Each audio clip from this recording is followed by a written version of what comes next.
Hi, in this video I'm going to show you how we can use area to help us calculate probability. And I have an example here. Now those of you that have been watching my videos notice that that's the same shape that I used in a previous video. So I'm going to use all of those numbers instead of going through and actually calculating things.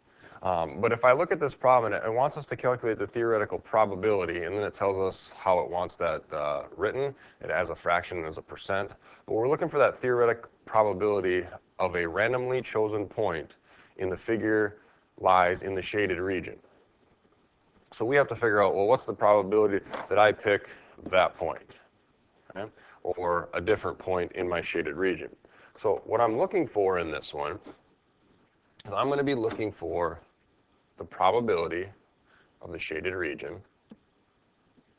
Now, to do that, I look at that and go, well, I'm going to need the area of the shaded region, and I'm going to have to divide it by the total region, or the total shape, which is that big circle. So if I go back to those previous notes that I had already calculated that the area of that shaded region was 125.6 when I rounded it to the nearest tenth. And then we're going to have to divide that by the total. Well, again, we had calculated that on a previous slide. The area of that entire circle is 153.86. Now, it wanted it as a simplified fraction, so now we have to simplify this. This is where it's going to get a little bit messy. So being I have decimals, I want to get rid of those decimals. I look at the denominator, I'm going to have to multiply by 100 to get rid of the decimals in the denominator, which means I'm going to have to multiply that numerator by 100 as well. Now that's going to put us out to 12560 over 15386. And now we have to simplify that. So I look at this and go, well, both of these are divisible by 2. That I can see because they're even. Now, that's going to put us at 6,280 over 7,693. Now, a lot of us are going to look at that and go, kind of looks simplified. However, that's not. So I'm going to bring this down to the next line because I ran out of room there. So we have this 6,280 over 7,693. Both of those are divisible by 157. Not a number that most of us will see, but that is the reality here. And when we do the division there, now we end up with 40 over 49. And that's a fraction that I can look at and know is simplified.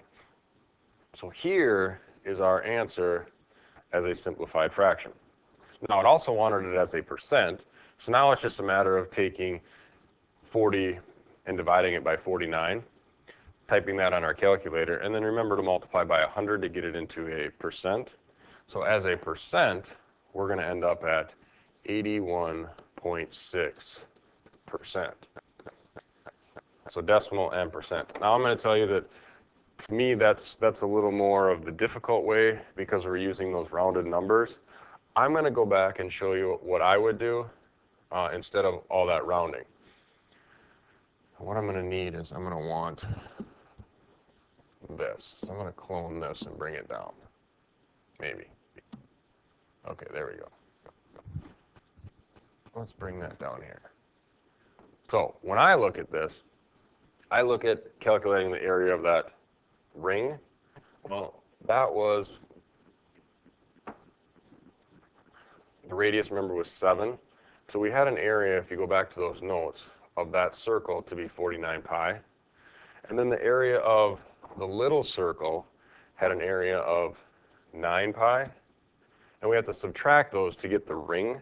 So when I subtract here, let's get, oops, I got it right here. Subtract these. That puts us at 40 pi for the ring. But then we have to divide that, because we're trying to calculate our probability, divide that by the area of the whole circle, which was the big circle from the beginning, which was 49 pi. So if I divide this by 49 pi, now this is what I like a lot better, because now I look at this and notice, oh, I have pi in the numerator, I have pi in the denominator, and my fraction simplifies to just be 40 over 49, which is the same thing that we got over here, but we had to do a lot more simplifying. So if you keep circles in their exact answer instead of their decimal approximation, that simplifying becomes a little bit easier. Just wanted to show you that other way of calculating the probability of landing in the shaded region. Now, in this one, same thing, we want to calculate the probability of landing in the shaded region. We want that probability as a fraction and as a percent.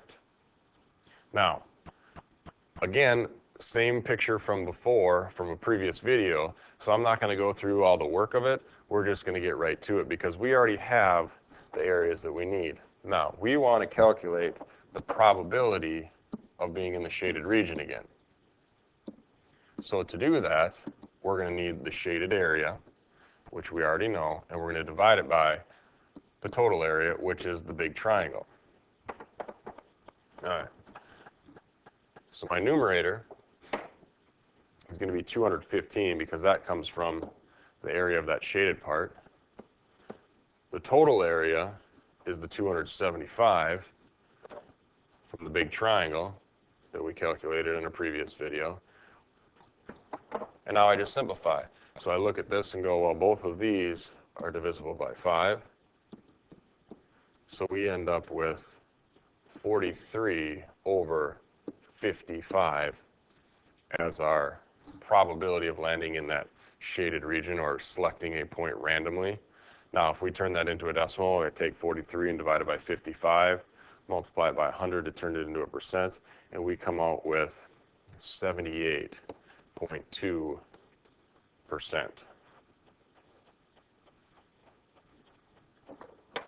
And now I have one more example.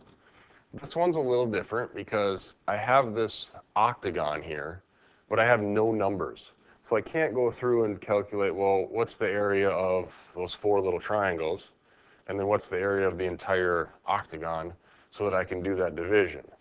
This one works out kind of nice as long as you know that all the shapes are equal in size. Now, I didn't specifically point that out, but we're going to assume that every one of those little triangles in there are equal in area.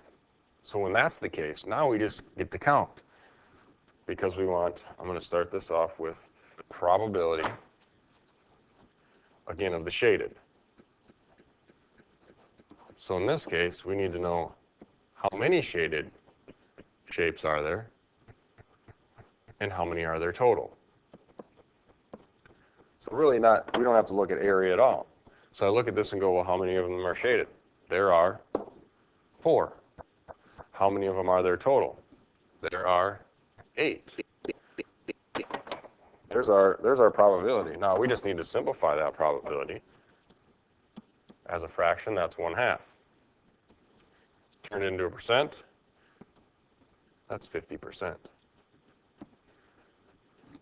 So if we know all of the shapes inside of our bigger shape have equal areas, we can just do it. We can calculate our probability by counting.